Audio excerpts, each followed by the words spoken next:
real sense of it, the hypotenuse is usually the longest side. That means since the shadow that is cast of that pole is 5 meters, so automatically it will not be, because our hypotenuse is usually what? The longest side, so it will be 5 meters. So that is the clue. Because if you put our 5 meters here, what we are saying is that our hypotenuse is shorter than this, which is not realistic. So that means our shadow will be cast in this direction. So in that situation, we have this. So if you are now looking for our angle of elevation that is moving from the horizontal towards the vertical, so automatically you can say opposite adjacent.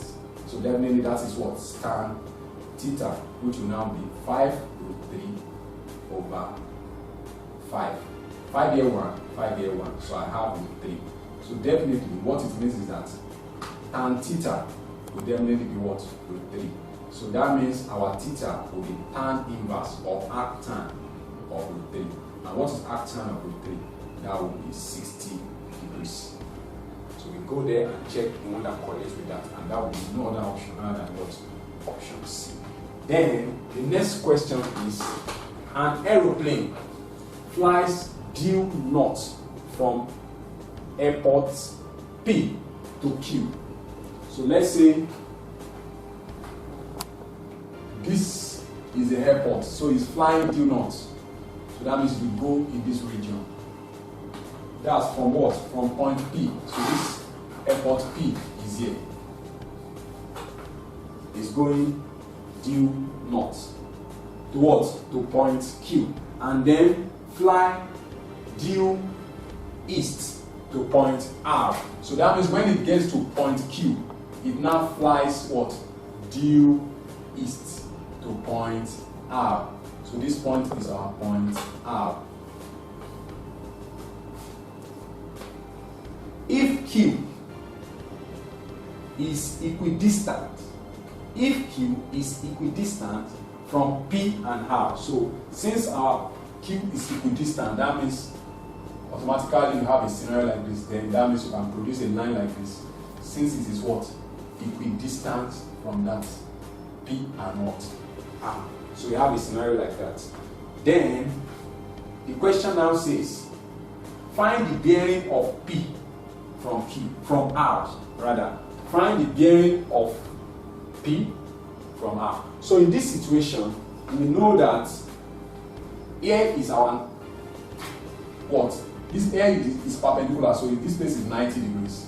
And since Q is equidistant from what?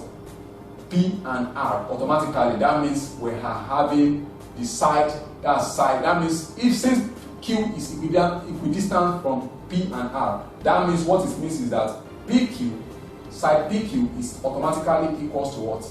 Side RQ or QR. Let me say QR. So definitely that means automatically PQR becomes what? An isosceles triangle where the base angles will definitely be what? Equal. So if this is 90, automatically this place will be 45 degrees.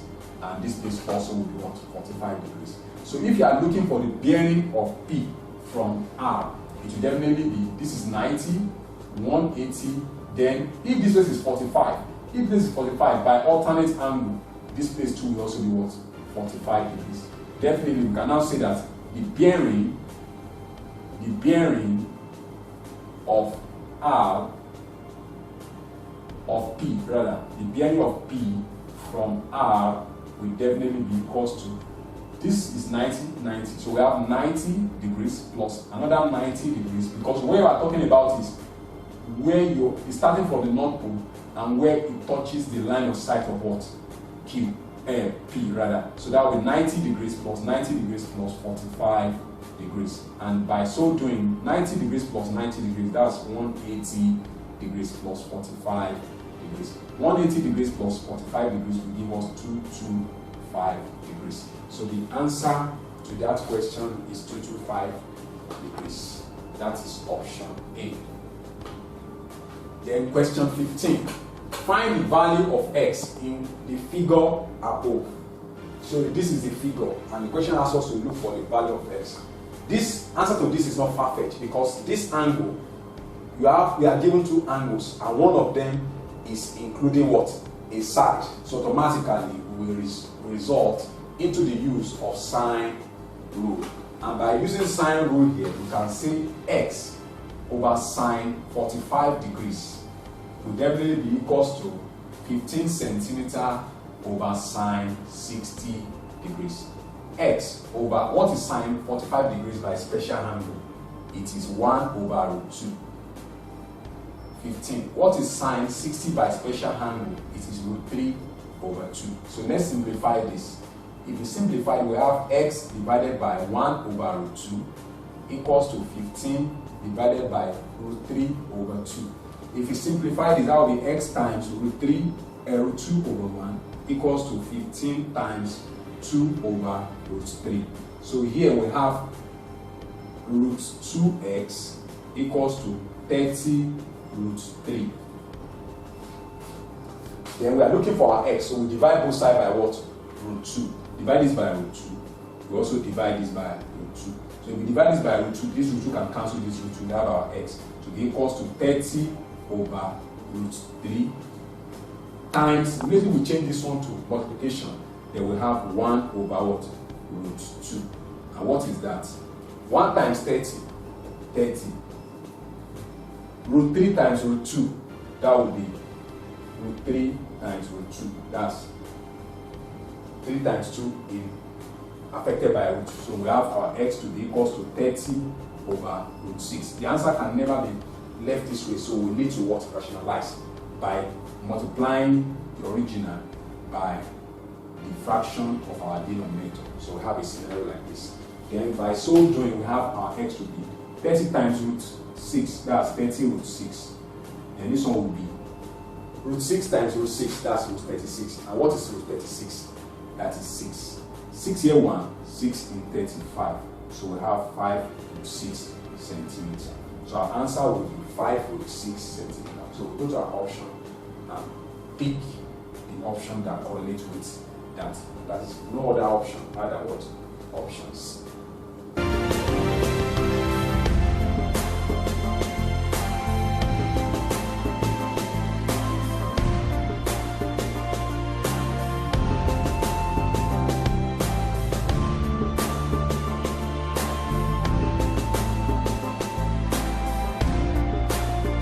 Next topic is permutation and combination.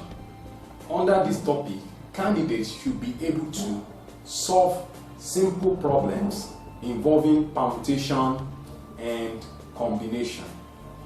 Permutation means the arrangement of objects. Consider a set of objects A, B, C, D. Under this particular concept, it has to do with arrangement of set of letters or numbers. So what am I saying? So if I'm given A, B, C, D and I want to know the number of ways these 4 letters can be arranged. So you can have the pattern this way, A, B, C, D. That is 1. You can also have B, C, D, A. That is 2. You can also have C, D, A, B. That is 3. Then you can have D, A, B, C. So these are the ways by which these letters can be what? Arranged. So in so doing, that is the essence of what? Permutation. So let's see some other example to really bring clarity to what I am discussing. Now, example 1. In how many ways can the letter of the word notation be arranged? So we have a word which is notation. So if you have to determine the number of ways this word can be arranged, it is the first thing we need to do is to count the number of letters involved. 1, 2, 3, 4, 5, 6, 7, 8. So we have 8 factorial. We have 8 factorial. So in this situation, Then we count those letters that are similar. 1, n, you have n2. That's 2 factorial. For 2n, that is 2 factorial. Then which other one? O. 2 O's. We have 2 factorial. The other one is T. 2 T's. 2 factorial. So if I want to determine the number of ways this word can be arranged, it is more or less the number of ways notation, the word notation, number of ways, the number of ways the word notation can be arranged is simply total, which is 8 factorial, divided by 2n is there, 2 factorial, multiplied by another 2 factorial, multiplied by another 2 factorial. So in this situation, this is the possible number of ways the word notation can be arranged. So if I'm to determine this, all I need to do is to 8 factorial. 8 factorial is 4032. That's 40,320. Divided by 2 factorial is saying n factorial is n into n minus 1 into n minus 2 factorial, and so on. So in that situation, so that means 2 factorial will be 2 factorial is the same as saying 2 times 1, which is 2, times another 2, times another 2. So I'll have 40,320 divided by 8.